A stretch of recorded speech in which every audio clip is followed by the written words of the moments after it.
Hey Google, turn off the lights.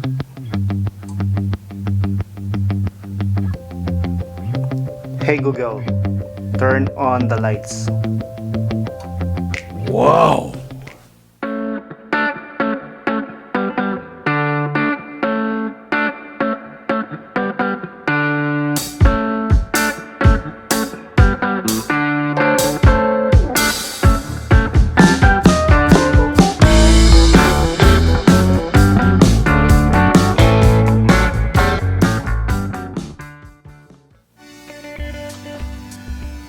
Hello guys, welcome to my YouTube channel, The DIY Husband. So today guys, ituturo ko naman sa inyo paano natin ito-turn on and off ang lights using voice command. Wow! Hey Google, turn off the lights.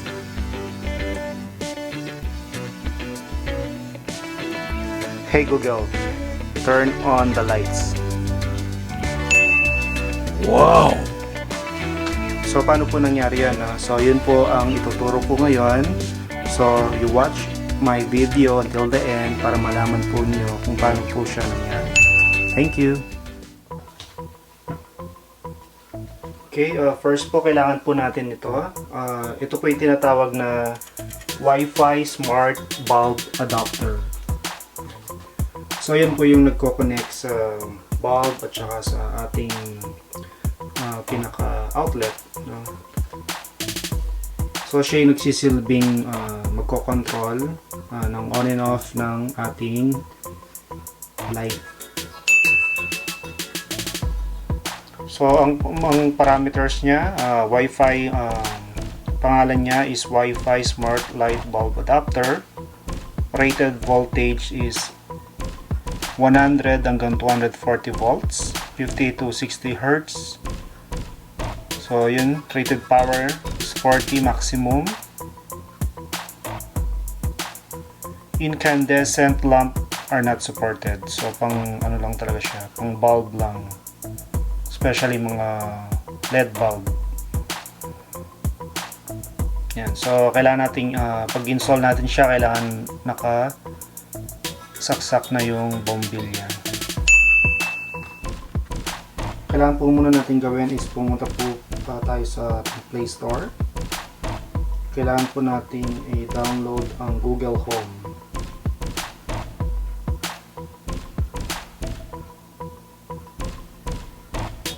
So install po natin.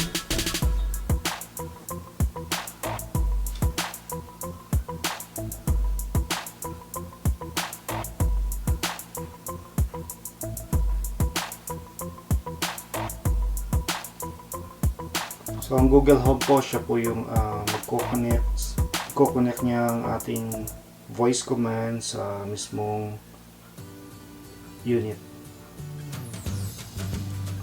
Then i-open natin. Yan. I-press lang po natin yung get started. And then gawa po kayo ng account. Kung may email address po kayo, pwede nyo gawin yan. So far sa akin kasi meron na siya. So gagamitin ko lang ulit. Okay.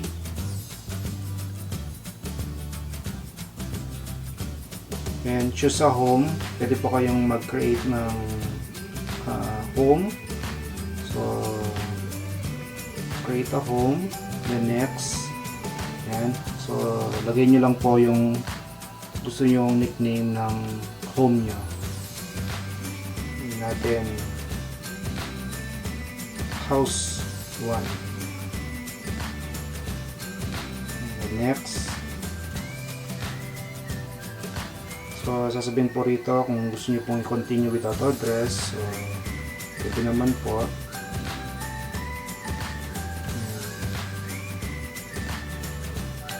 And location access.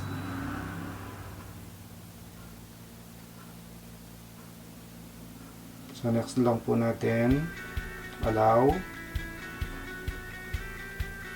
Then Yan. Enable location source. Pwede po natin skip to. Yan. So, setup na po siya. Yung house 1 natin. Meron na tayo. Okay guys, ating unit. Ilagay po natin yung bulb. And then, ilagay po natin siya sa pinaka power source. So dito gagamitin natin yung lamp.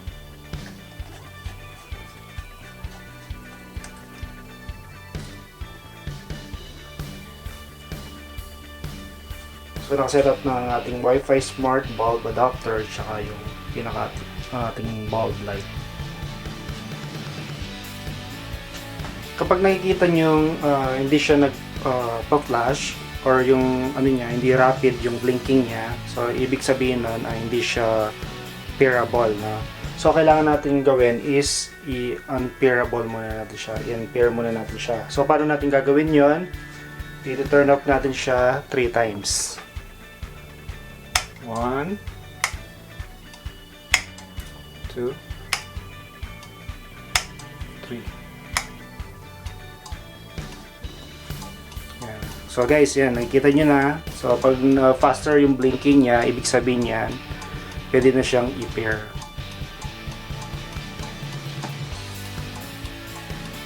So next natin gagawin, punta tayo ng Play Store. I-download po natin yung tinatawag na Smart Life.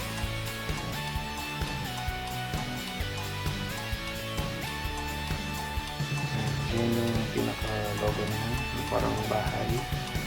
So install po natin siya.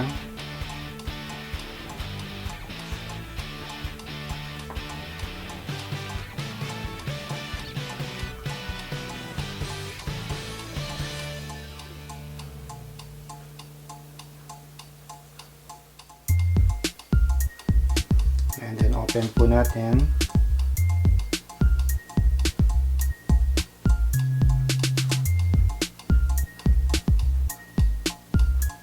So register, agree. Yan, so dito gawa lang po tayo ng ating email. Type lang po natin ang ating email. So ito na yung email. Existing na yan. So type nyo lang po then get verification code. Yan, so check nyo po yung email address niyo para makuha nyo po yung code.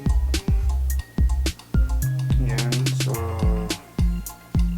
nasa na po sa akin. Type nyo lang po yung code, 6-digit code. Yan, magsiset po tayo ng password.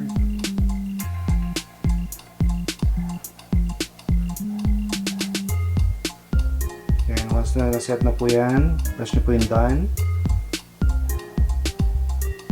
Yan. So then, auto start reminder. So kapag nagbi-blink na po siya, no, ang gagawin natin, punta tayo sa Smart Life sa ating phone. Yan, then i-add po natin itong pwede po natin i-press yung add device or yung plus sign sa taas. Yan. So pagkatapos po nyan, makikita po natin to. So electrician pa rin po tayo. Punta po tayo, press po natin yung socket Wi-Fi. Yan. So ilagay nyo lang po yung inyong username and password ng inyong Wi-Fi. Sa akin po nakalagay na, no? Make sure lang po na 2.4 GHz po yung connection ninyo, kasi pag 5G po siya, hindi po siya pwede. Take note po niyo yan. So kailangan po natin ng 2.4 GHz. Next po, press po natin yung next. Ayan, so blinking is blinking, fast blinking, yun. 0.5 seconds per time po siya. So yun, yun po yung ano natin, press natin. Then so makikita po ninyo na yan. So ilapit lang po natin siya ng konti sa ating unit. siya. Yan. Then there's register on cloud. Then initialize the device. Yan po. So added successful na po ang ating smart light socket. Then press lang po natin yung done. Yan. So sa setup na po nito, pwede na po natin siyang i-turn on and turn off. So i-press lang po natin yung sign ng bulb, ng adapter na to. Yan. So light is off. Then i-press lang po natin siya ulit para ma-turn on natin siya. Yan. So pwede rin po yung power dun sa lower left part. Yan. Pwede po natin siyang press ulit. Yan. So pwede rin po natin siyang i-rename. Yung parang pencil sa taas. Yan. So press lang po natin yung name. Then pwede po natin siyang edit. Yan. For example, ang light po nito, kagamitin ko siya for lamp. So or light na lang, light. Yan. Pwedeng gamitin sa sala, sa kusina. Yan, sa kusina naman, pwedeng kitchen light, sa garahe, garage light. Yan. Sa sala naman po, living room light. Yan. So, light na lang po ilalagay natin. Then, save. So, operation successful. So, yun na po. Makikita nyo dun sa pinakataas. Palitan na po natin yung name niya.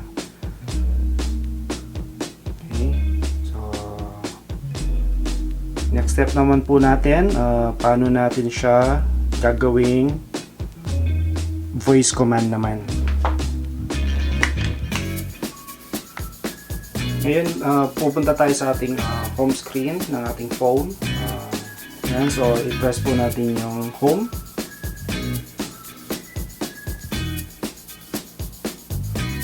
So tapos sa taas po makita natin, connect smart. Po natin yung smart, yung logo niya yung parang bahay na blue. Connect lang po natin yan, press po natin yan.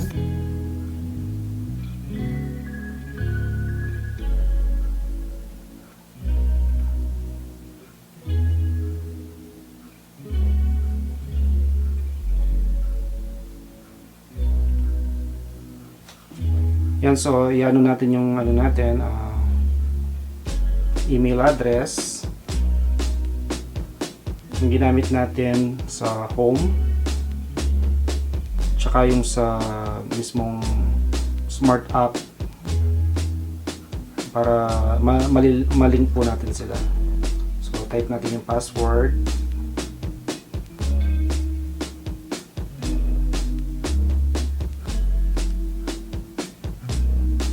And so the following apps all support action. Please select an app to log in. So, ang ano natin, Smart Life. Then, link now. And then, authorize.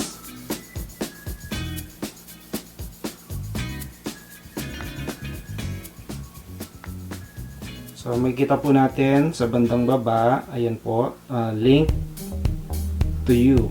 One device. So, ayan po, add smart home device. Select lang po natin siya, check, then sa bandang baba po yung add to a room.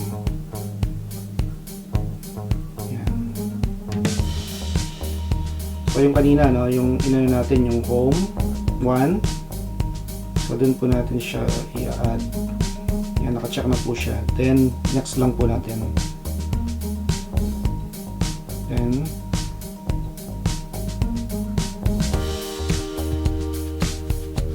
okay na po siya nun. I-X lang po natin. So, nakalink na po yan sa ating home. So, pwede na po natin i-try yung voice command. So, sa voice command naman po, kailangan natin sabihin yung Hey Google or Hello Google. Okay, ngayon guys, paano natin ma-activate yung voice command using Google Assistant. So, kailangan lang po natin na i-press yung pinaka-lower part ng ating home home screen yung square. Yan. So, pwede na po nating i-command si Google. I found this on the web. Yan. So, nagre-react po siya sa mga sinasabi ko. So, press lang po natin ulit yung mic. Hey Google, turn off the light. Sure, turning light off. Wow! So, nag-react po si Google. So, turn off po niya yung light natin. So, ngayon naman po, i-turn on natin. Hey Google, turn on the light. Okay, turning on light. Wow! So, ayun po. So, yan ang kagandahan po niyan is magagawa po natin yan kahit nasa saan po tayo. Basta't connected po tayo sa Wi-Fi and pati yung device po natin, yung adapter is connected din sa Wi-Fi. So, pwede po natin siyang magawa kahit pauwi pa lang po tayo. Pwede na natin pong i-turn on yung mga ilaw. Yan. And i-turn off. So, napakaganda po. Wow! Okay, guys, salamat po sa inyong panonood and hopefully po marami po kayong natutunan. And don't forget po to subscribe on my channel and like the video and hit the bell button po para sa mga susunod pa po nating mga video na darating. Marami pong salamat and God bless.